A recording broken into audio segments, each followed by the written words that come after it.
तो Indian geography map Atlas class के अंतर्गत अब हम जो है आज के सेशन में पढ़ेंगे भारत की प्राकृतिक वनस्पतियों के बारे में, है ना। इसके पहले पिछले सेशंस में मैंने भारत का मानसून आपको विस्तार से पढ़ाया, कई सारी क्लासेस हमने की। फिर इसके बाद मैंने आपकी, चूँकि एल नीनो की दशा मुझे पढ़ानी थी, तो मैंने आपको पहले महासागरीय धाराएं पढ़ाई, विश्व के सभी महासागरों की प्रमुख महासागरीय धाराएं पढ़ी और किस तरीके से जो पेरुवियन जलधारा है, हम्बोल्ट की जलधारा है, किस तरीके से वहाँ पर एक ऐसी भौगोलिक स्थिति उत्पन्न होती है जिसके कारण से भारतीय मानसून प्रभावित होता है। इसी को हम एल नीनो की दशा कहते हैं। इसको भी मैंने आपको बताया। वाकर चक्र क्या है, दक्षिणी दोलन क्या है, सारी चीज़ें हमारी डिस्कस हुई। जेट पवनों के बारे में भी जो था, जेट स्ट्रीम क्या है, किस तरीके से 15 जनवरी से लेकर के मार्च के महीने तक भारत में बारिश होती है। तो शीतकालीन वर्षा यानी कि वेस्टर्न डिस्टर्बेंस जिसे हम कहते हैं, पश्चिमी विक्षोभ, उसके बारे में भी आपसे हमारी चर्चा पर चर्चा क्लासेस में हो चुकी है। और भारत के वर्षा के वितरण को भी मैंने आपको बताया। फिर जलवायु का वर्गीकरण किस तरीके से किया गया, जलवायु के वर्गीकरण की भी आपसे चर्चा हुई। हर तरीके से महत्वपूर्ण सारी व्यापक चर्चाएं हो चुकी हैं। आज जो है भारत की हम वनस्पति के बारे में पढ़ेंगे। भारत में पाई जाने वाली प्राकृतिक वनस्पतियां कौन कौन सी हैं। चूँकि आपको पता है, जलवायु में ही हमने चर्चा की थी कि भारत एक उष्णकटिबंधीय मानसूनी जलवायु वाला देश है। तो यहाँ पे जो वनस्पतियाँ पाई जाती हैं, लगभग 6 प्रकार की वनस्पतियाँ भारत में देखने को मिलती हैं, है ना। बड़े बड़े फॉरेस्ट भी हैं जो हमेशा हरे भरे रहते हैं। इसी को हम उष्णकटिबंधीय सदाबहार वन कहते हैं, है ना, उष्णकटिबंधीय सदाहरित वन कहते हैं। इन वनों में कौन कौन से वृक्ष पाए जाते हैं, ये सारी चीज़ें हम लोग आने वाले सेशन में देखेंगे।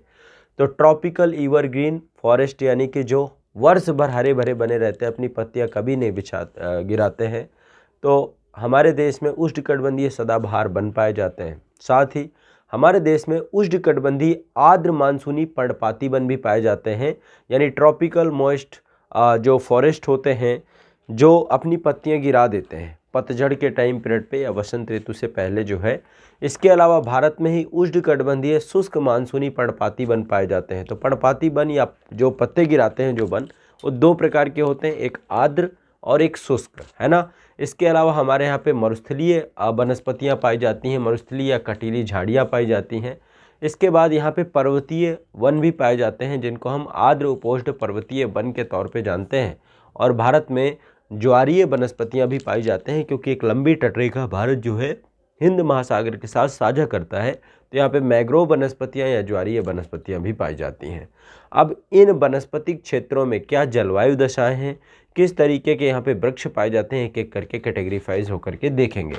सबसे पहले हम एक बार भारत के मानचित्र पे चलते हैं और मैं आशा करूँगा कि आप सभी इस मानचित्र को ज़रूर बनाएंगे। ये आप देख रहे हैं, एक ये आपके सामने मानचित्र है भारत की प्राकृतिक वनस्पतियों को ध्यान में रखते हुए। ठीक है, भारत की प्राकृतिक वनस्पतियों को ध्यान में रखते हुए एक मानचित्र आप देख रहे होंगे। हाँ, ये है। और इस मानचित्र में हम लोग एक बार देखने का प्रयास करेंगे कि कहाँ पर क्या पाया जाता है। ठीक, हाँ, देखिए, सबसे पहले ये पर्वतीय क्षेत्र है, हिमालयी क्षेत्र है। पर्वतीय क्षेत्र की वनस्पतियों को भी हम देखेंगे। तो मैं क्रम से एक बार, आप लोग भी मानचित्रण में इसी तरीके से मेंशन आउट ज़रूर करिएगा। तो ये जो हिमालयी क्षेत्र है आपका, ये जम्मू कश्मीर का जितना भी क्षेत्र है पूरा, ये पूरा का पूरा क्षेत्र आपका जम्मू कश्मीर का है, ये पूरा। ठीक है, तो ये पर्टिकुलर सारा का सारा क्षेत्र, ठीक। और साथ में इधर ये जो हमारा अरुणाचल प्रदेश वाला क्षेत्र है, इस क्षेत्र में, इन 2 क्षेत्रों में जो वनस्पतियां पाई जाती हैं, इनका प्रकार क्या है, ये आपकी पर्वतीय वनस्पतियां हैं, हिमालयी वनस्पतियां हैं। हिमालयी वनस्पतियों में कैसे ऊंचाई के साथ साथ हम जाते हैं तो वनस्पतियों के स्वरूप में परिवर्तन होता है, इसको भी समझने का प्रयास हम लोग करेंगे। ठीक है, इसको भी हम लोग देखेंगे। इसके बाद ये वाला क्षेत्र आप पूरा देख रहे हैं, ये पर्टिकुलर पूरा का पूरा क्षेत्र है आपका, है ना। ये क्षेत्र, यहाँ पे वर्षा बहुत कम होती है। जब हम मानसून पढ़ रहे थे और वर्षा का वितरण पढ़ रहे थे तो ये सारी चीज़ें देखा था हमने। वर्षा का सबसे ज़्यादा प्रभाव है वनस्पतियों के और वहाँ की जलवायु का। तो जलवायु दशाओं में ही देखेंगे कि वर्षा का स्तर क्या है यहाँ पर और यहाँ पे तापमान कैसा रहता है, ठीक है, उसी के प्रभाव के कारण से वनस्पतियों के स्वरूप में परिवर्तन देखने को मिलता है।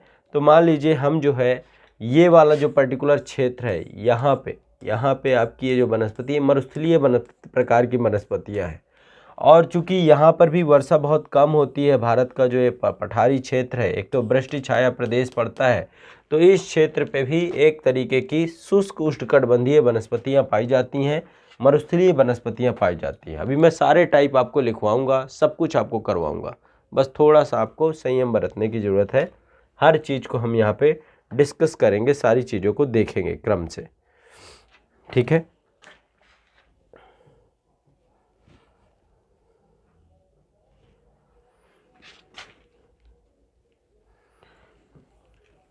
चलिए अब एक एक करके आप लोग भी लिखते जाइएगा ताकि चीज़ें क्लियर रहें, स्पष्ट रहें आप लोगों को। यहाँ पे मैं क्रम से लिख रहा हूँ।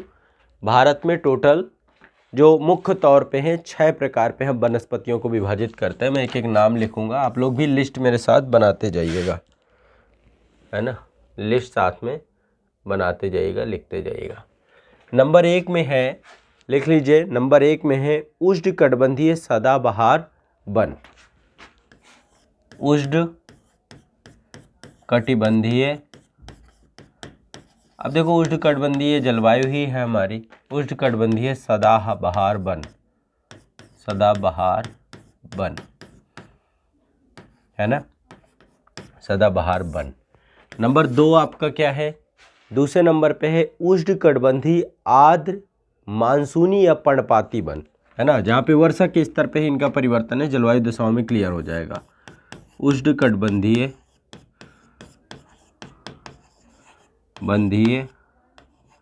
आर्द्र मानसूनी पर्णपाती वन, ठीक है। नंबर 3 पे आते हैं। नंबर 3 है आपका उष्णकटिबंधीय शुष्क मानसूनी वन, उष्णकटिबंधीय शुष्क मानसूनी या पर्णपाती वन। देखिए ये आर्द्र है आपके, और यहाँ पे अब शुष्क हो जाएगा जहाँ वर्षा कम होती है। उष्णकटिबंधीय शुष्क मानसूनी पर्णपाती वन। ये देखिए इन दोनों में अंतर क्या है, ये कभी भी, ये वन जो आपके हैं ये कभी भी अपनी पत्तियां नहीं गिराते, और ये जो दूसरी कैटेगरी में 2 कैटेगरी हमने बनाई है पर्णपाती के वन की, ये अपने एक ऋतु परिवर्तन के दौरान, ऋतु चक्र के दौरान ये अपनी क्या करती हैं, पत्तियों को गिरा देते हैं, ठीक है। बस ये 2 बड़े अंतर हैं, 1 2 3। इसके बाद नेक्स्ट है, हम चलते हैं 4 नंबर क्लास आपकी है। 4 नंबर पे आपका है मरुस्थलीय या कटीली झाड़ियाँ, मरुस्थलीय या कटीली झाड़ियाँ, ठीक है। 5 नंबर पे हम चलेंगे। 5 नंबर पे भारत में है आर्द्र उपोष्ण पहाड़ी वन या पर्वतीय वन, यही माउंटेन्स वन है ना, आर्द्र उपोष्ण पर्वतीय वन। तो थोड़ा पर्वतीय वनस्पति को मैं अलग तरीके से हाइट के हिसाब से ग्राफ बनाऊंगा, उसको भी आप लोगों को क्लियर हो जाएगा। इसके बाद है आपका नेक्स्ट है 6 नंबर है ज्वारीय वन, ज्वारीय वन। ये आपके 6 टाइप हैं। अब एक एक करके सबकी मानसूनी दशा को हम देखेंगे। देखिए जहाँ पर भी बहुत ज़्यादा वर्षा हो रही है, जिन क्षेत्रों में वर्षा का स्तर, आपको जैसे कि ये पश्चिमी घाट वाला क्षेत्र है, यहाँ पे वर्षा बहुत ज़्यादा होती है, वर्षा के वितरण वाले चैप्टर में मैंने दिखाया है। और ये जो आपका नॉर्थ ईस्ट का क्षेत्र है, यहाँ पे भी वर्षा बहुत होती है। तो तटीय क्षेत्रों में वर्षा बहुत ज़्यादा होती है। तो जो सदाहरित वनस्पतियाँ हैं ज़्यादातर आपको इस पूरे बेल्ट में मिलेंगी। ये पूरा बेल्ट आप देख रहे हैं, ये पूरे बेल्ट में सदाबहार वनस्पति पाई जाएगी, ठीक है, चूँकि यहाँ वर्षा बहुत ज़्यादा है, ठीक है, और वर्षा यहाँ बहुत ज़्यादा है, तो इस वाले क्षेत्र में भी सदाबहार वनस्पति पाई जाएगी, यहाँ पर भी आपकी सदाबहार वनस्पति रहेगी, ठीक है। तो चलो लिखो, सबसे पहले हेडिंग डालिए उष्णकटिबंधीय सदाबहार वन, एक एक करके सभी को देखेंगे। उष्णकटिबंधीय सदाबहार वन कहाँ पे कौन कौन से वृक्ष पाए जाते हैं, क्या विशेषताएं होती हैं, क्या जलवायु होती है, इनको एक एक करके देखेंगे। सबसे पहले हेडिंग डालिए जलवायु दशाएं। उष्णकटिबंधीय सदाबहार वन की जलवायु विशेष दशाएं क्या होती हैं। लिखिए जलवायु दशा। यह वनस्पति उन क्षेत्रों में पाई जाती है, यह वनस्पति उन क्षेत्रों में पाई जाती है जहां वर्षा की मात्रा 200 सेंटीमीटर, जहां वर्षा की मात्रा 200 सेंटीमीटर, जहां वर्षा की मात्रा 200 सेंटीमीटर, जहां वर्षा की मात्रा 200 सेंटीमीटर वार्षिक वर्षा से अधिक, वार्षिक वर्षा से, जहां पे वर्षा की मात्रा 200 सेंटीमीटर से ज़्यादा होगी वहाँ पे कैसे वन पाए जाएंगे, उष्णकटिबंधीय सदाबहार वन, है ना। तो यही बात है, वर्षा की मात्रा 200 सेंटीमीटर वार्षिक वर्षा से अधिक एवं तापमान वर्ष भर ऊंचा रहता है, एवं तापमान वर्ष भर ऊंचा रहता है तथा वायु आर्द्र एवं संतृप्त रहती है। वायु में हमेशा मॉइस्चर बना रहता है, मतलब आर्द्रता बनी रहती है, और जो आर्द्र वायु होती है संतृप्त रहती है ना। संतृप्त मतलब उसमें आर्द्रता ग्रहण करने की क्षमता इससे ज़्यादा नहीं, मतलब मैक्सिमम आर्द्रता ग्रहण किए होती है, इसी को ही संतृप्त वायु कहते हैं। जहाँ वायु आर्द्र एवं संतृप्त रहती है, तापमान 25 डिग्री सेंटीग्रेड से 27 डिग्री सेंटीग्रेड रहता है। औसत तापमान 25 डिग्री सेंटीग्रेड से 27 डिग्री सेंटीग्रेड रहता है, ठीक है। आर्द्रता 75% के आसपास होती है, आर्द्रता 75% के आसपास होती है। वहाँ पर उष्णकटिबंधीय सदाहरित वन पाए जाते हैं, वहाँ उष्णकटिबंधीय सदाहरित वन पाए जाते हैं। तो ये आपका जो है जलवायु की दशाएं हैं, ठीक है, कि ये जलवायु दशाएं जहाँ जहाँ होंगी तो 200 से अधिक सेंटीमीटर वर्षा ये पर्टिकुलर क्षेत्र हैं, यहाँ भी होती है, इस क्षेत्र में भी होती है, ठीक है, ये क्षेत्र में भी होती है। कोरोमंडल तट का ये क्षेत्र जब लौटता हुआ मानसून भी वर्षा कराता है, कुछ वर्षा बंगाल की खाड़ी के द्वारा भी जब आता हुआ मानसून दक्षिण पश्चिमी मानसून भी कराता है। ये जितने भी तटीय क्षेत्र हैं, सारे तटीय क्षेत्रों में यहाँ पर भी सदाहरित वन पाए जाते हैं। जो आपका सुंदरबन का डेल्टा है या पर्वतीय ये जितने भी क्षेत्र हैं, सब में सदाहरित वन पाए जाते हैं। ये सब सदाहरित वन वाली वनस्पति, ठीक है। ये जो कलर मैंने किया है सारा सदाहरित वन का क्षेत्र है, ठीक है। तो आप लोग भी अपने मैप में मेंशन करिएगा। अभी मैं स्थान लिखवा देता हूँ कहाँ पाए जाते हैं। लिखिए विशेषताएँ, क्या विशेषताएँ होती हैं ऐसे वन की, ठीक है। लिखिए इस प्रकार की वनस्पतिक क्षेत्रों में वृक्ष काफ़ी सघन होते हैं, मतलब कि बहुत ज़्यादा डेंसिटी बहुत ज़्यादा होती है वृक्षों की, जंगल बहुत घना होगा। इस प्रकार के वृक्ष वन काफ़ी सघन होते हैं, काफ़ी सघन होते हैं।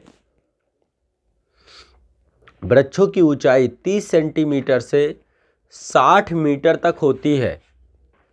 वृक्षों की ऊंचाई 30 से 60 मीटर तक होती है, ये लिखिए। वृक्षों की ऊंचाई 30 से 60 मीटर तक की होती है, इससे ज़्यादा भी हो सकती है। वृक्षों की ऊंचाई 30 से 60 मीटर तक की होती है। लकड़ी काफ़ी कठोर होती है, लकड़ी काफ़ी कठोर होती है, लकड़ी काफ़ी कठोर होती है। लकड़ी के कठोर होने के कारण से, लकड़ी के काफ़ी कठोर होने के कारण से,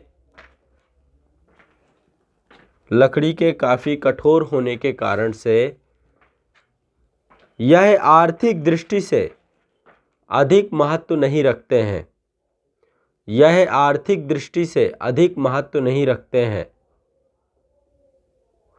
यह आर्थिक दृष्टि से बहुत अधिक महत्व नहीं रखते हैं। इसकी मतलब कि आर्थिक दृष्टि से अधिक महत्व का मतलब ये है कि लकड़ी को मतलब चीड़ा फाड़ना, मतलब बहुत सारी चीज़ें हैं। ज़्यादातर ये लकड़ी का प्रयोग जलावन के रूप में होता है, कोयले के रूप में होता है। तो लिखिए अधिक महत्व नहीं रखती है, इसकी लकड़ी का उपयोग जलावन के रूप में किया जाता है। अब जैसे बांस है, बांस की लकड़ी देखते हैं ना, बहुत ज़्यादा। बांस जो होता है वो कैसा होता है, उष्णकटिबंधीय सदाबहार वन, ये कभी वर्ष भर अपनी पत्तियां नहीं गिराता और ये बहुत कठोर लकड़ी होती है। तो बांस का प्रयोग या तो सजावट की चीज़ों में किया जाता है या तो जलावन के रूप में किया जाता है। महोगनी हो गई, आबनूस हो गया, जारुल हो गया, बांस हो गया, बेत हो गया, सिनकोना हो गया, तो इनकी लकड़ियों का प्रयोग जो है, रबर हो गया, रोजवुड हो गया, ताड़ हो गया। अभी लिखवाता हूँ, लिस्ट बनवाता हूँ सारी, ठीक है। तो लिखिए, लकड़ी बहुत अधिक कठोर होने के कारण से आर्थिक दृष्टि से इनका महत्व बहुत कम होता है ना, बहुत ज़्यादा महत्व नहीं होता। इनकी लकड़ी का प्रयोग जलावन के रूप में होता है, ईंधन के रूप में होता है। इनकी लकड़ी का प्रयोग ईंधन तथा सजावट के लिए होता है, ईंधन तथा सजावट के लिए होता है। अब लिखिए इसमें मुख्य वनस्पतियाँ, उष्णकटिबंधीय सदाबहार वन की मुख्य वनस्पतियाँ कौन कौन सी हैं। लिखिए, महोगनी, महोगनी, आबनूस, महोगनी, आबनूस, जारुल, जारुल, बांस, बेंत, सिनकोना, सिनकोना से ही जो है ये वृक्ष से ही दवा बनती है मलेरिया की भी। सिनकोना, रबर, आयरनवुड, रोजवुड, ताड़ आदि वृक्ष पाए जाते हैं। महोगनी, आबनूस, जारुल, बांस, बेत, सिनकोना, रबर, आयरनवुड, रोजवुड, ताड़ आदि वृक्ष पाए जाते हैं। ये वन मसालों के बगानों के लिए भी उपयोगी हैं। ये वन मसालों के बगानों के लिए भी उपयोगी हैं। ये वन मसालों के बगानों के लिए उपयोगी हैं। केरल वाला क्षेत्र है आपका, यहाँ पे मसालों के बगान पाए जाते हैं। भारत में सबसे ज़्यादा मसाला जो है मसालों का केरल हो गया। गुजरात में भी मसाले पाए जाते हैं, गुजरात वाला क्षेत्र हो गया। तमिलनाडु में भी मसाले पाए जाते हैं। तो मसाले के बगान बहुत पाए जाते हैं उष्णकटिबंधीय वाले क्षेत्र में। यहाँ पे मसालों के बगान बड़ी मात्रा में पाए जाते हैं, ठीक है। आगे लिखिए, आगे लिखिए इसमें रबड़ और सिनकोना, रबड़ और सिनकोना दक्षिण भारत में, रबड़ भी केरल में बहुत पाया जाता है ना। सिनकोना भी केरल में बहुत पाया जाता है। रबड़ और सिनकोना दक्षिणी भारत में और अंडमान निकोबार द्वीप समूह में मिलते हैं। अंडमान निकोबार द्वीप समूह में मिलते हैं। दक्षिण भारत में इन्हें 16 वन के नाम से भी जाना जाता है। तो 16 वन कहा जाता है। रबड़ और सिनकोना के जो वन होते हैं इनको 16 वन के नाम से जाना जाता है। दक्षिण भारत में इन्हें 16 वन के नाम से जाना जाता है। तो कभी ये पूछता है कि 16 वन क्या है, तो भी आप बताइएगा। ये उष्णकटिबंधीय सदा हरित वन है, सदाबहार वन है उष्णकटिबंधीय, ठीक है, सदा हरित वन है। क्लियर हो गया। ये वनस्पतियां हैं आपकी उष्णकटिबंधीय सदाबहार वन में। इनका वितरण कहाँ है, कहाँ कहाँ पाए जाते हैं, तो लिख लीजिए वितरण, वनस्पतियों का वितरण। सबसे पहली बात, उत्तर पूर्वी भारत में, ये नॉर्थ ईस्ट इंडिया में यहाँ पाए जाते हैं ये वन। लिखिए उत्तर पूर्वी भारत में, पहला वितरण उत्तर पूर्वी भारत में। दूसरा, पश्चिमी घाट में, पश्चिमी घाट की पश्चिमी ढाल है ना, पश्चिमी घाट की पश्चिमी ढाल, पूर्वी ढाल में नहीं, वृष्टि छाया प्रदेश पड़ता है। पश्चिमी घाट की पश्चिमी ढाल है ना, पश्चिमी घाट की पश्चिमी ढाल। अंडमान निकोबार द्वीप समूह, यहाँ पर भी यही वनस्पति पाई जाती है। अंडमान निकोबार द्वीप समूह उष्णकटिबंधीय सदाबहार वन पाए जाते हैं यहाँ पे। इसके बाद नेक्स्ट लिखिए शिलांग का पठार। ये सब नॉर्थ ईस्ट में ही आ जाएगा। शिलांग का पठार, शिलांग का पठार।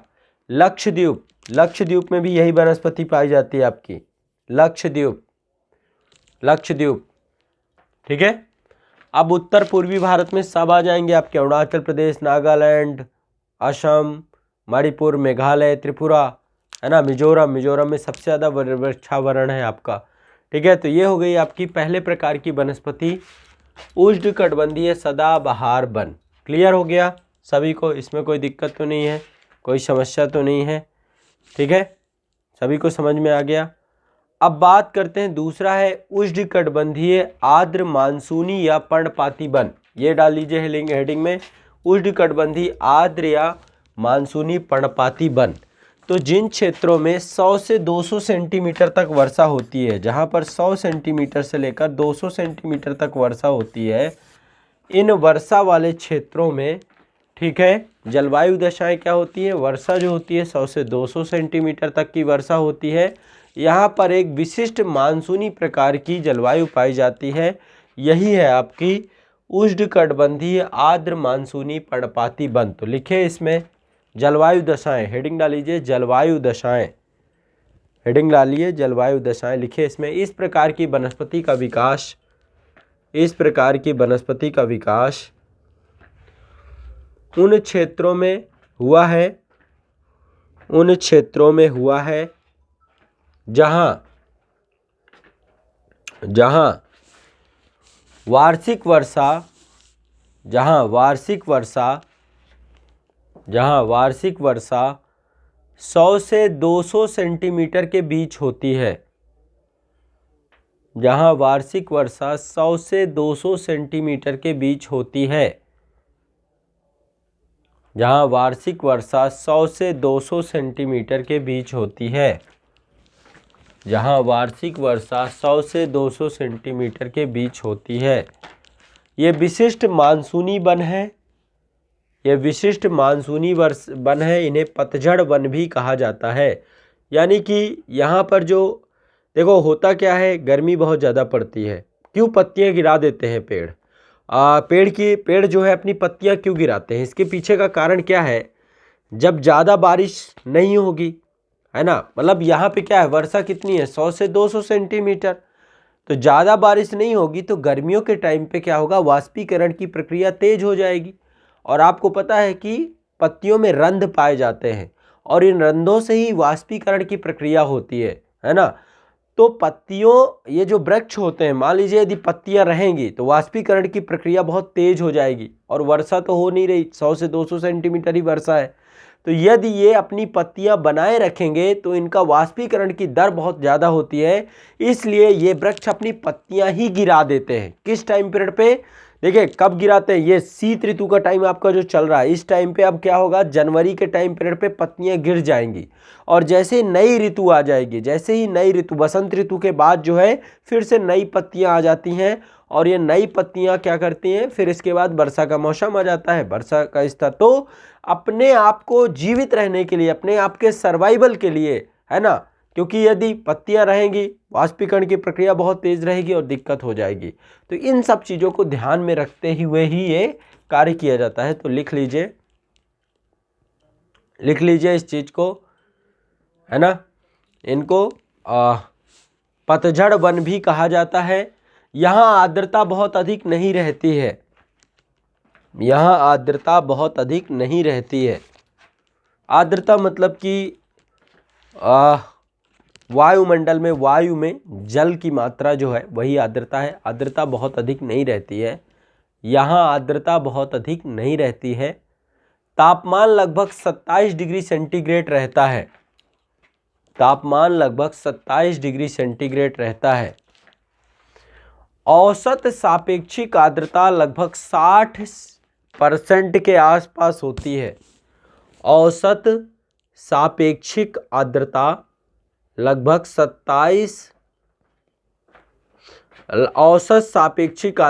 60% के आसपास होती है। सदाबहारित वन में 75% से अधिक होती है, यहाँ पे लगभग 60% के आसपास होती है। विशेषताएं, क्या क्या विशेषताएं हैं, पहली विशेषता लिखिए, शुष्क गर्मी की ऋतु में, शुष्क गर्मी के ऋतु में, शुष्क गर्मी के ऋतु में आर्द्रता में कमी के कारण, शुष्क गर्मी के ऋतु में आर्द्रता में कमी के कारण वृक्ष अपनी पत्तियां गिरा देते हैं, वृक्ष अपनी पत्तियां गिरा देते हैं ताकि उनकी नमी नष्ट ना हो। वही कारण है जो मैंने आपको बताया, ताकि उनकी नमी नष्ट ना हो, जल की मात्रा कम नहीं होनी चाहिए ताकि वो सरवाइव कर सके, ताकि उनकी नमी नष्ट ना हो। यहाँ के वृक्षों की औसत ऊंचाई, यहाँ के वृक्षों की औसत ऊंचाई 20 से 45 मीटर होती है। उष्णकटिबंधीय सदाहरित वन में 30 से 60 मीटर, है ना। यहाँ पे कितनी है? 20 से 45 मीटर, 20 से 45 मीटर होती है। मानसूनी वन आर्थिक दृष्टि से बहुत महत्वपूर्ण होते हैं। मानसूनी वन आर्थिक दृष्टि से बहुत महत्वपूर्ण होते हैं। इनकी लकड़ियों का उपयोग फर्नीचर बनाने तथा रेलवे के स्लीपर बनाने में किया जाता है। अब कौन कौन से हैं? बहुत, सबसे ज़्यादा यदि देखा जाए तो आर्थिक दृष्टि से यही महत्वपूर्ण होते हैं। आपने नाम सुना होगा सागवान के वृक्ष का, सागौन के वृक्ष का सबसे महंगी लकड़ी जाती है। पकी हुई लकड़ी उसकी बहुत महंगी होती है और कभी सड़ती नहीं है। सागौन हो गया, साल हो गया, सखुआ हो गया, चंदन हो गया, सहतूत हो गया, महुआ हो गया, आंवला, शीशम, आम, बांस, खैर, त्रिफला, टीक, ये जितने भी प्रकार की वनस्पति है, ये सभी वनस्पतियां आपकी उष्णकटिबंधीय आर्द्र मानसूनी वन में पाई जाने वाली वनस्पतियां हैं। ठीक है, तो इसीलिए मैं लिखवा रहा हूँ कि आर्थिक दृष्टि से ये बहुत महत्वपूर्ण होती हैं। इनकी लकड़ियों का उपयोग फर्नीचर बनाने तथा रेलवे के स्लीपर बनाने में होता है। फर्नीचर बनाने तथा रेलवे के स्लीपर बनाने में होता है। मुख्य वृक्ष और वनस्पतियां लिख लीजिए क्या होंगी। मुख्य वृक्ष तथा वनस्पतियां सागौन या सागवान, सागौन, साल, चंदन, सहतूत, महुआ, आंवला, शीशम, आम, बांस, खैर शायद आप जानते हो कत्था जिसे बोलते हैं, खैर, त्रिफला, टीक आदि इस प्रकार की प्रमुख वनस्पतियां हैं। तो आपको पता है कि साल, सागवान, शीशम, आम फर्नीचर बनाने में सबसे ज़्यादा प्रयोग किया जाता है इनकी लकड़ियों का। ठीक है, रेलवे के स्लीपर बनाए जाते हैं साल से। स्लीपर अब वैसे रेलवे के सीमेंटेड बनने गए। स्लीपर समझते हैं क्या होता है? देखो, सबसे पहले तो रेल समझो, रेल क्या होती है। कई लोगों को लगता है कि जो आप बैठ के जाते हैं ट्रेन पे वो रेल है, वो रेल नहीं है। जो पटरियां बिछी होती हैं, लोहे की पटरियां बिछी होती हैं ना, इनको रेल कहा जाता है। लोहे की पटरियों को रेल कहा जाता है। उसके ऊपर जो गाड़ी चलती है उसको रेलगाड़ी कहते हैं। ऊपर जो भी चलता है वो रेलगाड़ी है ना। तो इनके बीच में एक सपोर्टेड, यहाँ पर जो है आपका इन दोनों के बीच में एक सपोर्टेड सीमेंटेड आपका एक बेस दिया जाता है। ठीक है, उस बेस पे ही जो है आपका उसके ऊपर ही पटरियां रखी होती हैं, इन्हीं को स्लीपर बोलते हैं। तो अब सीमेंटेड बनते हैं आमतौर पे, उन सीमेंटेड पे ही इन पटरियों को कस दिया जाता है। ठीक है, तो पहले क्या था, जब शुरुआत में जब भारत का रेलवे का आगमन हुआ था तो बहुत तेज़ी से वृक्षों को काटा गया, वनों को काटा गया और उनकी लकड़ियों को ही। लेकिन एक ड्यूरेशन है लकड़ी की हमेशा, आपको खुद पता है कि वो बहुत लंबे समय तक चल नहीं पाएगी। लेकिन दूसरा, पर्यावरण को बहुत बड़ा नुकसान था। यदि वृक्षों को इसी तरीके से काटा गया तो ग्लोबल वार्मिंग और वैश्विक तापन की जो समस्याएं हैं और बढ़ जाएंगी। तो इस कारण से अब इसको सीमेंटेड कर दिया गया और वृक्षों को काटा नहीं जाता है। बहुत कम ही जगह हैं जहाँ पे अभी तो साल के वृक्ष से लकड़ी का स्लीपर बनाया जाता था। ठीक है, लिखिए, आगे लिखिए। साल, सागवान और शीशम की लकड़ी फर्नीचर बनाने में काम आती है। साल, सागवान एवं शीशम की लकड़ी फर्नीचर बनाने में काम आती है। साल की लकड़ी का उपयोग रेलवे स्लीपर बनाने में किया जाता है। अब देखो ये कहाँ कहाँ पाए जाते हैं, ये इस प्रकार की वनस्पति कहाँ कहाँ पाई जाती है।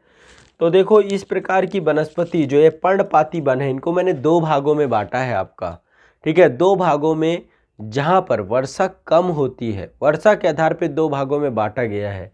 अब जैसे जैसे हम इधर जाएंगे वर्षा कम होगी तो आमतौर पे ये पूरा का पूरा जो क्षेत्र है, इस क्षेत्र में इस तरीके की वनस्पति ही पाई जाएगी जो क्या होगी, मानसूनी और आर्द्र प्रकृति की होगी। तो लिखिए, कौन कौन से क्षेत्रों का वितरण, क्षेत्रों के नाम लिखे। सबसे पहली बात, पश्चिमी घाट पर्वत का पूर्वी ढाल। देखो पश्चिमी घाट पर्वत का पूर्वी ढाल मतलब इधर का हिस्सा, ये वाला हिस्सा जितना भी है, पश्चिमी घाट पर्वत का पूर्वी ढाल, ठीक है, पश्चिमी घाट पर्वत का पूर्वी ढाल, ये वाला हिस्सा पश्चिमी घाट पर्वत का पूर्वी ढाल, ठीक है। दो ढाल है, पश्चिमी ढाल उधर है, पूर्वी ढाल इधर है। तो पश्चिमी घाट का उसके पीछे वाला हिस्सा, यहाँ पर जो है 100 से 200 सेंटीमीटर वर्षा होती है। तो पश्चिमी घाट का क्या है आपका पूर्वी ढाल। दूसरा, हिमालय का तराई वाला क्षेत्र, ये वाला क्षेत्र जितना भी है, हिमालय का तराई क्षेत्र, हिमालय का तराई वाला क्षेत्र, हिमालय का तराई क्षेत्र।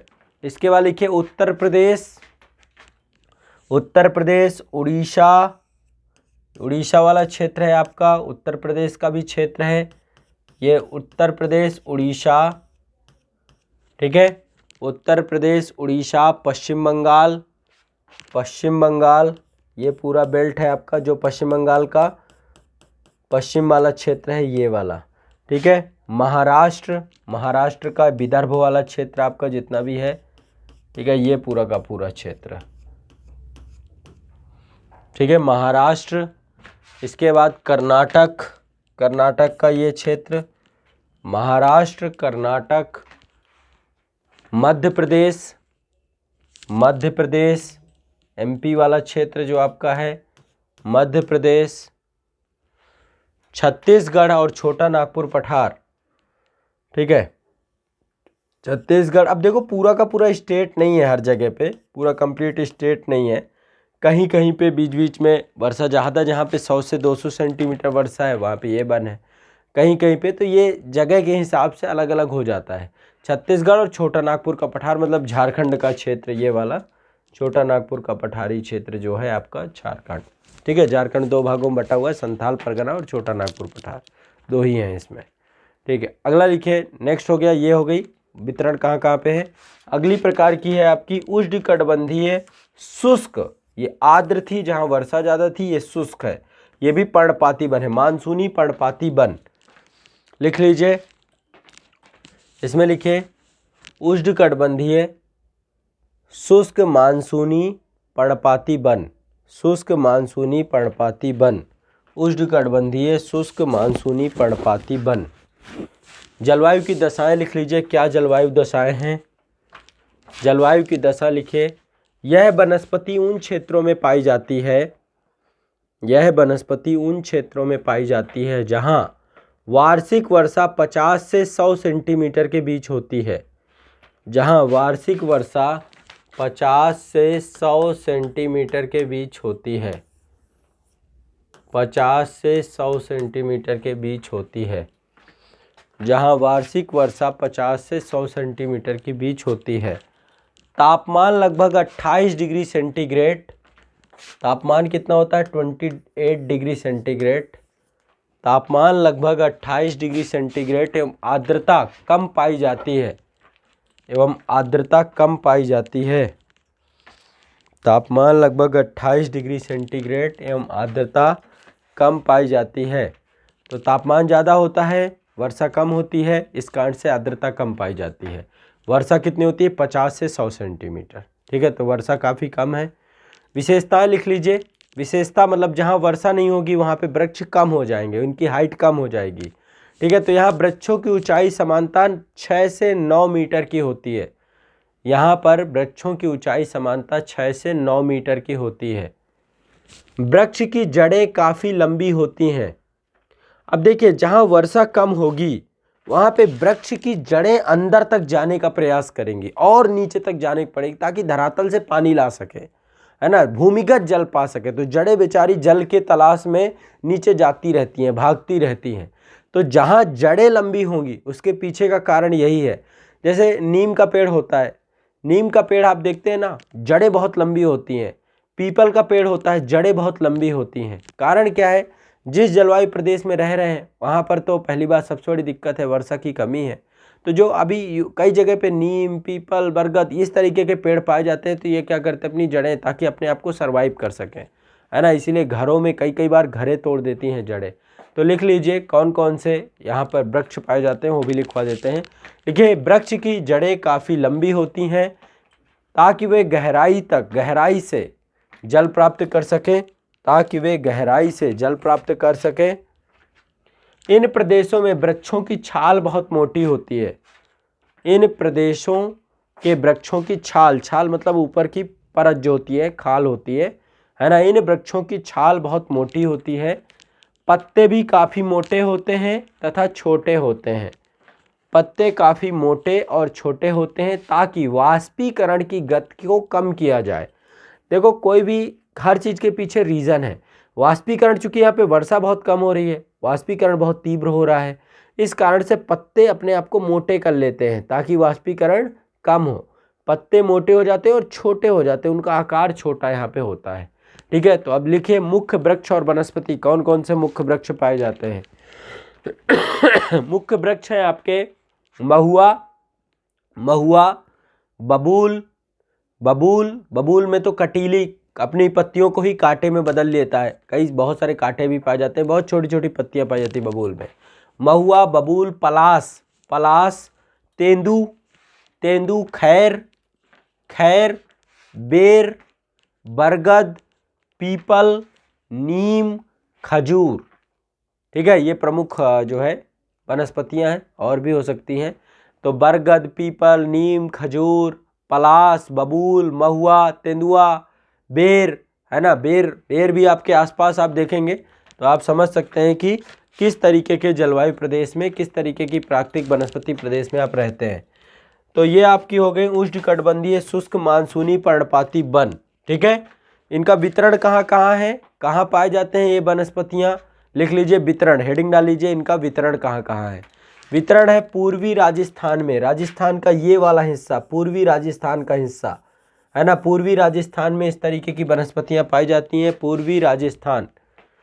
अब आप कहें आपके घर के आसपास भी बेर है तो एक दो पेड़ से कुछ नहीं होता, हो सकता है एक दो पेड़ आपके जलवायु नहीं होते हुए भी वहाँ पे उग सकते हैं। ठीक है, लेकिन जहाँ पे बहुत बड़ी मात्रा में ये इस तरीके की वनस्पतियाँ वनों के तौर पे उपस्थित है, उस चीज़ को लिखवा रहा हूँ। पूर्वी राजस्थान, उत्तरी गुजरात, पूर्वी राजस्थान एवं उत्तरी गुजरात, ये वाला गुजरात का उत्तर वाला क्षेत्र, पूर्वी राजस्थान, उत्तरी गुजरात का क्षेत्र। ठीक है, पूर्वी राजस्थान, उत्तरी गुजरात, पश्चिमी मध्य प्रदेश का ये वाला क्षेत्र, पश्चिमी मध्य प्रदेश। नेक्स्ट, दक्षिण पश्चिमी उत्तर प्रदेश का ये वाला क्षेत्र, दक्षिण पश्चिमी उत्तर प्रदेश। नेक्स्ट आगे, दक्षिणी पंजाब, हरियाणा, पश्चिमी घाट पर्वत का वृष्टि छाया प्रदेश, ये है वृष्टि छाया प्रदेश, यहाँ पर पश्चिमी घाट पर्वत श्रेणी का वृष्टि छाया प्रदेश, पश्चिमी घाट पर्वत श्रेणी का वृष्टि छाया प्रदेश आदि, वृष्टि छाया प्रदेश आदि में इस प्रकार की वनस्पतियाँ पाई जाती हैं,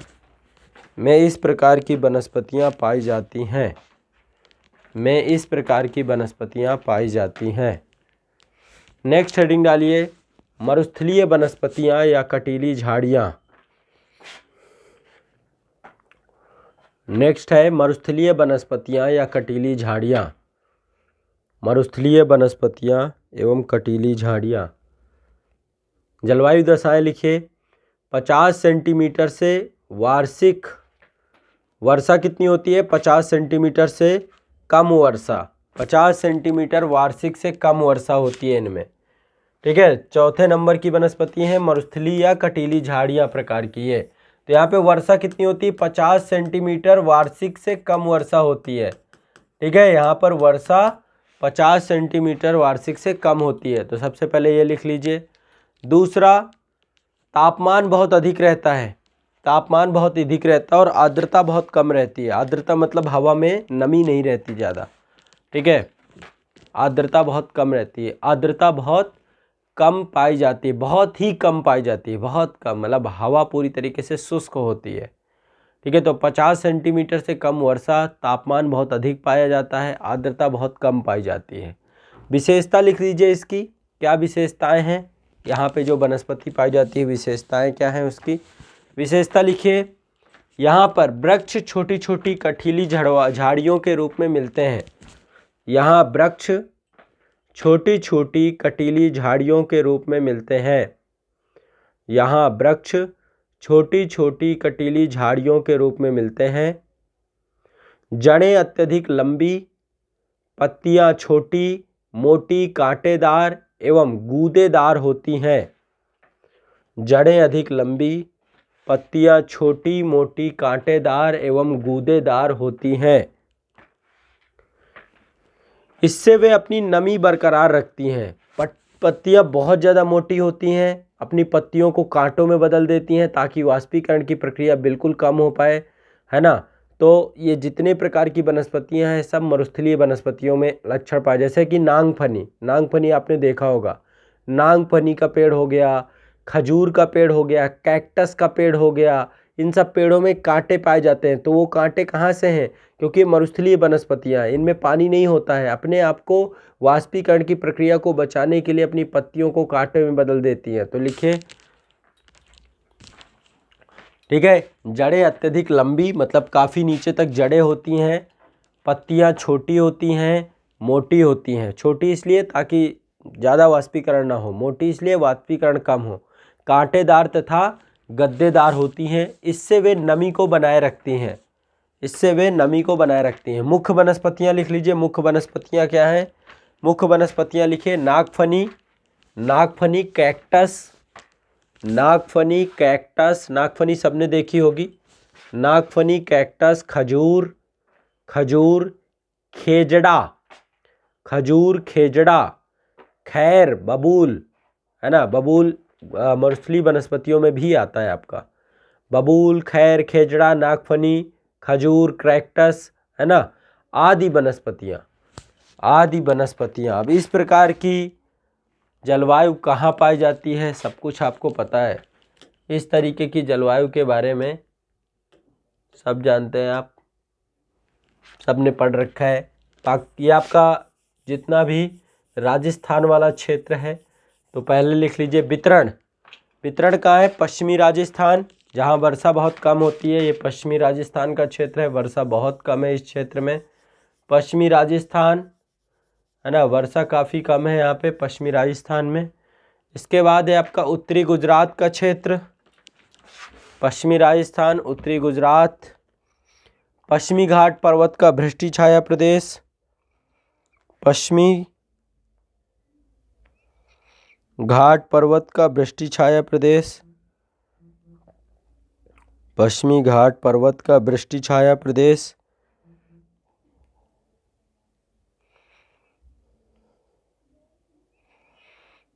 वृष्टि छाया प्रदेश, पश्चिमी घाट पर्वत का वृष्टि छाया प्रदेश पंजाब, हरियाणा एवं मध्य प्रदेश के इंदौर से आंध्र प्रदेश के एवं मध्य प्रदेश के इंदौर से आंध्र प्रदेश के कुर्नूलू के पठार, आंध्र प्रदेश के कुर्नूलू तक के पठार, आंध्र प्रदेश के कुर्नूलू तक के पठार के मध्य भाग में अर्धचंद्राकार पेटी में मिलते हैं, के मध्य भाग में अर्धचंद्राकार पेटी में मिलते हैं, अर्धचंद्राकार पेटी में मिलते हैं, अर्धचंद्राकार पेटी में मिलते हैं। तो कहाँ कहाँ पाया जाता है, पश्चिमी राजस्थान में, उत्तरी गुजरात वाले क्षेत्र में, ये पूरा आपका मरुस्थलीय वनस्पति है। इसके बाद पश्चिमी घाट का वृष्टि छाया प्रदेश, ये वाला वृष्टि छाया प्रदेश है, इस क्षेत्र में ये वनस्पति पाई जाती है। वृष्टि छाया प्रदेश का क्षेत्र जितना भी है, पंजाब और हरियाणा का क्षेत्र, मध्य प्रदेश में इंदौर से आंध्र प्रदेश के कुर्नूलू के पठार तक वाले क्षेत्र में, है ना। ये पूरा का पूरा जितना भी क्षेत्र है यहाँ पर, ठीक है, यहाँ तक ये पाया जाता है आपका मध्य भाग वाले क्षेत्र में। तो ये आपकी कटीली वनस्पतियाँ पाई जाती हैं, यानी कटीली वनस्पतियाँ याद रखना, ये है आपका, ये पूरा कटीली वनस्पतियाँ इस क्षेत्र में पाई जाती हैं। ये पूरी कटीली वनस्पतियाँ। तो कटीली वनस्पतियाँ केवल राजस्थान में नहीं पाई जाती, बल्कि कर्नाटक के क्षेत्र में, आंध्र प्रदेश के कुछ क्षेत्र में, इंदौर वाले क्षेत्र में, यहाँ पर भी कटीली वनस्पतियाँ पाई जाती हैं। ठीक है, क्लियर है, सभी को स्पष्ट है। नेक्स्ट अगली है आपकी ये आर्द्र उपोष्ण पर्वतीय वन। आर्द्र उपोष्ण पर्वतीय वन आर्द्र उपोष्ण पर्वतीय वन, आर्द्र उपोष्ण पर्वतीय वन, आर्द्र उपोष्ण पर्वतीय वन। देखिए दो तरीके की चीज़ें हैं पर्वतीय वनों में। एक तो हिमालय वाला क्षेत्र है, हिमालय की हाइट बहुत ज़्यादा है, ठीक है। इसको थोड़ा सा कुछ इस तरीके से देखते हैं।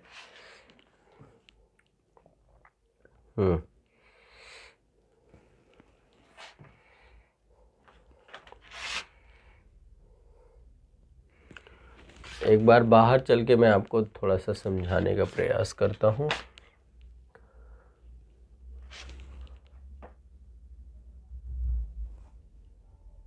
हाँ, हिमालय वाले क्षेत्र में थोड़ा सा हाइट ज़्यादा है ना। अलग अलग क्षेत्र की हाइट भी अलग अलग वहाँ पे हो जाती है, तो वहाँ पे स्वरूप कुछ बदल जाता है। क्या स्वरूप रहता है देखते हैं, समझने का प्रयास करते हैं। मान लीजिए ये कोई क्षेत्र, ये आपका पर्वतीय क्षेत्र है और हाइट अलग अलग है ना। 0 किलोमीटर, 1000 किलोमीटर, फिर 2000 किलो, माफ़ करिएगा मीटर है ये। 0 मीटर, किलोमीटर बहुत ज़्यादा हो जाएगा, मीटर पे रखते हैं। फिर ये आपका 3000 मीटर, फिर 4000 मीटर। तो जैसे जैसे हम ऊंचाई में बढ़ेंगे तापमान कम होता जाएगा। जैसे जैसे हम हाइट में जाएंगे तापमान क्या होगा, कम होगा आपका।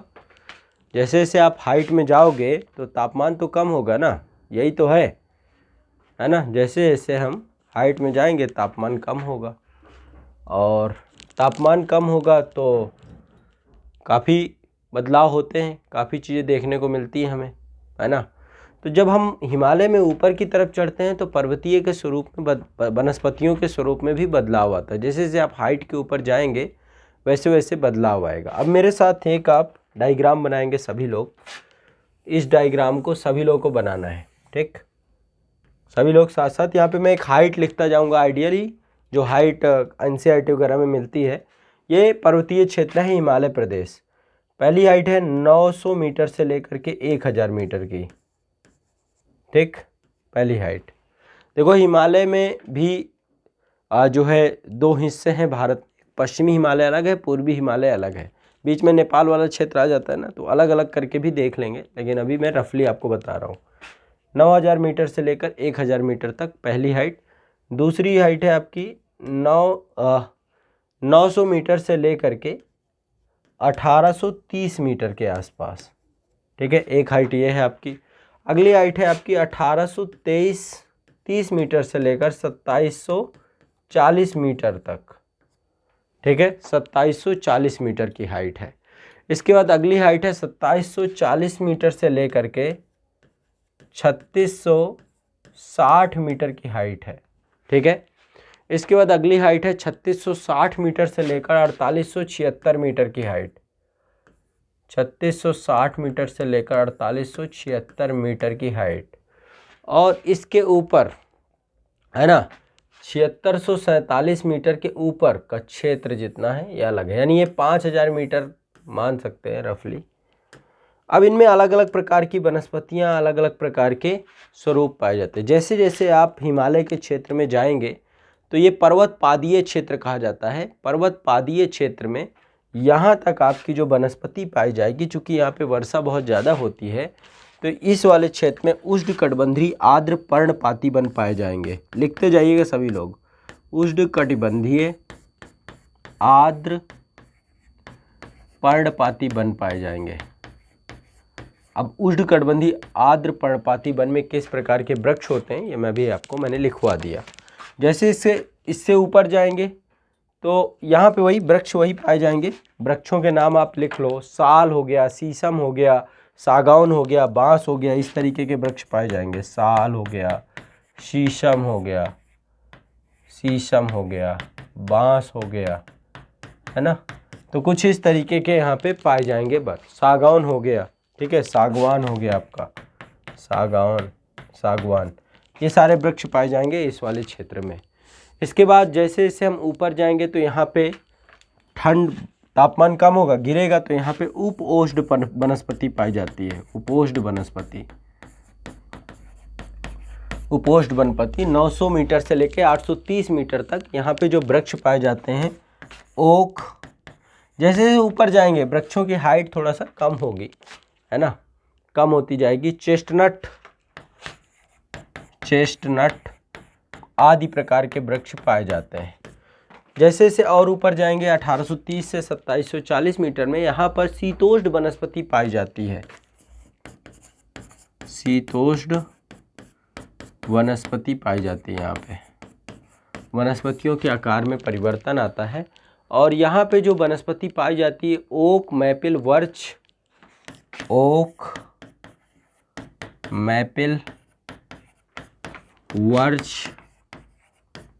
है ना, ये विशेष प्रकार की वनस्पतियां हैं। मैग्नेलिया, एल्डर, चेस्टनट, मैग्नेलिया। मैं चाहता हूं कि आप लोग एक बार इनको नेट पे जरूर देखिएगा, ठीक है। तो ये भी पाए जाती हैं यहाँ पे, इस प्रकार की वनस्पतियां पाई जाती हैं। एल्डर, ठीक। इसके बाद जब हम और ऊपर जाते हैं 2740 से 3660 मीटर पे, तो यहाँ पर जो है जो वनस्पतियाँ पाई जाती हैं, यहाँ पे शंकुधारी वन पाए जाते हैं।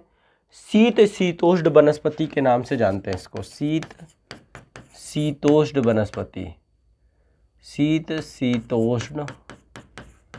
वनस्पति, ठीक है। और शीतोष्ण वनस्पति में यहाँ पे जो वन पाए जाते हैं, यहाँ के वन जितने भी होंगे तो वृक्ष शंकु का आकार ले लेता है, क्योंकि यहाँ पे बर्फबारी होती है। बर्फबारी होने के कारण से वृक्ष अपना आकार कुछ इस तरीके से बना लेते हैं। नीचे आधार उनका बड़ा होता है, जैसे जैसे ऊपर जाएंगे ये पतला होता जाएगा, जैसे जैसे ऊपर जाएंगे पतला होता। तो ये क्या है, एक शंकु का आकार बन जाता है। इसी को शंकुधारी वन कहते हैं। यहाँ पे जो वन पाए जाएंगे वो शंकुधारी वन पाए जाएंगे। तो यहाँ पे जो वनस्पति होती है इस वाले क्षेत्र में शंकुधारी वन पाए जाते हैं। पहली बात, शंकुधारी वन पाए जाते हैं। वनस्पतियाँ क्या होती हैं, चीड़ है, देवदार है ना, लिख लीजिए, चीड़, देवदार, पाइन, भोजपत्र, स्प्रूस, भोजपत्र आदि प्रकार की वनस्पतियां होती हैं ये, ठीक है। तो ये हो गए आपकी शंकुधारी वन। इसके ऊपर और चलेंगे, इससे ऊपर हाइट में चलेंगे 3660 से लेकर 4876, ठीक है, मीटर की वनस्पति पर जाएंगे तो यहाँ पे अल्पाइन वनस्पति पाई जाती है। कौन पाई जाती है, अल्पाइन वनस्पति पाई जाती है। अल्पाइन प्रकार की वनस्पति पाई जाती है। और अल्पाइन प्रकार की वनस्पति में सिल्वर फर, जूनिफर एवं घास, सिल्वर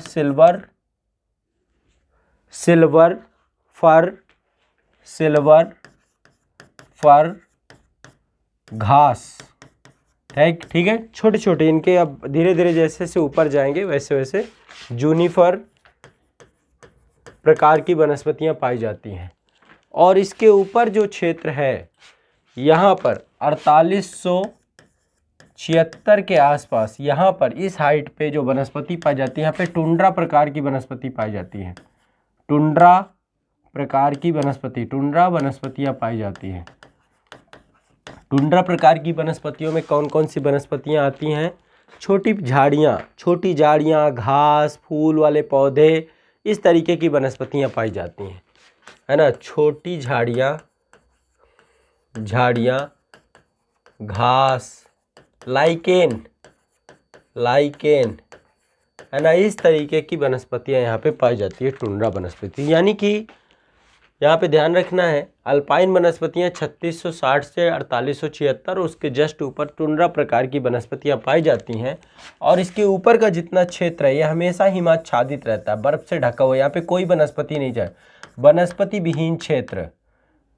यानी 4876 मीटर की हाइट से ऊपर जाएंगे तो ये वनस्पति विहीन क्षेत्र होगा। यहाँ पे कोई वनस्पति नहीं पाई जाएगी, वनस्पति विहीन क्षेत्र, विहीन क्षेत्र। ठीक है, तो ये आपको ध्यान रखना है, वनस्पति विहीन क्षेत्र भी यहाँ पे पाया जाएगा। ठीक है, ये क्या है, हिमाच्छादित क्षेत्र, हिमाच्छादित क्षेत्र, बर्फ से ढका हुआ क्षेत्र है ये, तो वर्ष भर बर्फ रहती है यहाँ पे। ठीक है, ये तो हो गया हिमालय क्षेत्र की वनस्पतियों में। ठीक है, हिमालय क्षेत्र में देखें जो पश्चिमी हिमालय है उसकी हाइट बहुत ज़्यादा है, बहुत ऊंची ऊंची पहाड़ियाँ, पर्वत शिखर हैं। और जो पूर्वी हिमालय देखेंगे, दोनों को अलग अलग करके देख लेंगे। लेकिन भारत के अन्य क्षेत्रों में जो पहाड़ी क्षेत्र हैं या पश्चिमी घाट का जो पर्वतीय क्षेत्र है या जो मालवा के पठारी क्षेत्र हैं, छोटे छोटे पहाड़ी क्षेत्र हैं, जिनकी हाइट जो है 1070 मीटर से लेकर के 1500 मीटर तक होगी, इस ऊंचाई पर जो है आर्द्र उपोष्ण पहाड़ी वन भी पाए जाते हैं। ठीक है, उस प्रकार के वन भी पाए जाते हैं। तो हेडिंग मैंने आपको ये लिखवाया था, आर्द्र उपोष्ण पहाड़ी वन, आर्द्र उपोष्ण पहाड़ी वन, ये हमने चर्चा की थी यहाँ पे। तो चलो इनको लिख लो। ये बना लिया था ना सभी ने बना लिया। सबको समझ में आ रहा है, ये समझ में आ रहा है सबको, है ना, सबको समझ में आ रहा है। देखिए ये पहाड़ ये हिमालय के वृक्षों की ऊंचाई है, हाइट है कि 60 मीटर की ऊंचाई के वृक्ष भी होते हैं, फिर नीचे नीचे कम होते रहते हैं।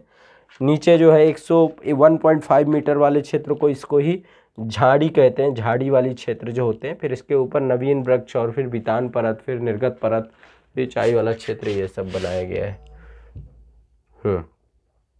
तो हेडिंग हमने क्या डाला था, हेडिंग डाला था आर्द्र उपोष्ण पहाड़ी वन। लिखिए इसमें जलवायु दशाएं, हिमालय अभी अलग लिखवाऊंगा, पहले उपोष्ण इनको लिख लो। ठीक है, इसमें लिखिए जलवायु दशाएं। लिखिए यह वनस्पति प्रायद्वीपीय भारत में, यह वनस्पति प्रायद्वीपीय भारत में आर्द्र उपोष्ण पहाड़ी वन या पर्वतीय वनों के बारे में बात कर रहा हूँ। यह वनस्पति प्रायद्वीपीय भारत में 1070 मीटर से लेकर के 1500 मीटर की ऊंचाई पर पाई जाती है। 1070 मीटर की ऊंचाई से लेकर 1500 मीटर की ऊंचाई पर पाई जाती है। यह वनस्पति सदाबहार वन प्रकृति की होती है। यह वनस्पति सदाबहार वन प्रकृति की होती है। ठीक है, इनकी लकड़ियाँ लगभग मुलायम होती हैं, इनकी लकड़ियाँ काफ़ी मुलायम होती हैं। यहाँ तापमान, वर्षा एवं ऊंचाई, यहाँ तापमान, वर्षा एवं ऊंचाई वनस्पति के अस्तित्व को प्रभावित करता है, वनस्पति के अस्तित्व को प्रभावित करता है। वितरण लिखिए, वितरण कहाँ कहाँ पाई जाती हैं इस तरीके की वनस्पतियाँ। वितरण लिखिए, जहाँ जहाँ पहाड़ी क्षेत्र होगा, हाइट मैंने आपको बता दिया 1500 मीटर मैक्सिमम हाइट। अभी हिमालय को देखेंगे, हिमालय अलग है ना। जो पहाड़ी वाले क्षेत्र हैं, पहाड़ी बहुत ज़्यादा हाइट नहीं होती पहाड़ी क्षेत्र की। ठीक है, तो लिखिए पश्चिमी घाट पर्वत, पश्चिमी घाट में ऐसा पहाड़ी क्षेत्र है ना।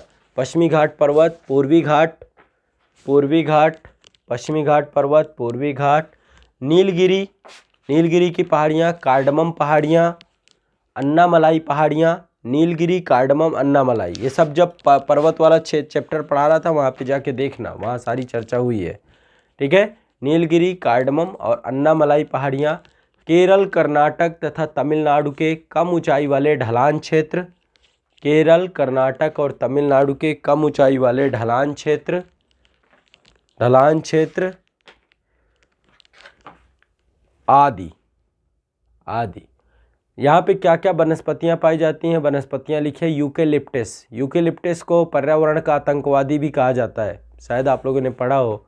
यूकेलिप्टस वृक्ष को पर्यावरण का आतंकवादी कहा जाता है। कारण क्या है, इस वृक्ष के द्वारा जो है ज़मीन में जितना भी पानी होता है इसको पानी की ज़रूरत बहुत होती है, जल की ज़रूरत बहुत होती है। ये भी एक तरीके का पतझड़ वृक्ष है, अपनी पत्तियां गिरा देता है, इसको पानी बहुत चाहिए। इसीलिए खेतों के आसपास कभी यूकेलिप्टस के वृक्ष नहीं लगाए जाते, नहीं तो ये पूरा जितना भी पानी है खुद पी जाएगा, खुद सोख लेगा, है ना। इसीलिए इसको पर्यावरण का आतंकवादी कहते हैं। ये जितना भी भौम जल है, ग्राउंड वाटर है, उस ग्राउंड वाटर को पूरा ये सोख लेता है, ठीक है। और बहुत हाइट होती है 50-60 मीटर तक ही हाइट होती है यूकेलिप्टस की, इससे भी ज़्यादा हाइट हो जाती है ना। तो यूकेलिप्टस की हाइट बहुत ज़्यादा होती है और ये पूरा जो भौम जल है अपने आसपास का उसे पूरा पी जाता है, ठीक है। तो वृक्ष कौन कौन से हैं इसमें? यूकेलिप्टस, मैग्नेलिया का वृक्ष, मैग्नेलिया, एल्ग, एल्ग ये भी एक वनस्पति है, मैग्नेलिया, एल्ग आदि वनस्पति पाई जाती हैं, आदि वनस्पति पाई जाती हैं, आदि वनस्पति पाई जाती हैं, ठीक है। अब आगे की कल की क्लास जो होगी, कल की क्लास में आपको जो हिमालय वनस्पतियां हैं जिनके बारे में आज मैंने आपको समझाया है, कल एक बार फिर से इनको और डिटेल करा के, हिमालय वनस्पतियां ये भी पर्वतीय वनस्पतियां ही हैं, और साथ में ज्वारीय वनस्पतियां, इन दोनों को नेक्स्ट क्लास में पढ़ेंगे, ठीक है। अभी तक जितना मैंने आपको समझाया, जितना आपको बताया, निश्चित तौर पे नोट्स आपने बना लिया होगा और नहीं समझ में आया होगा कुछ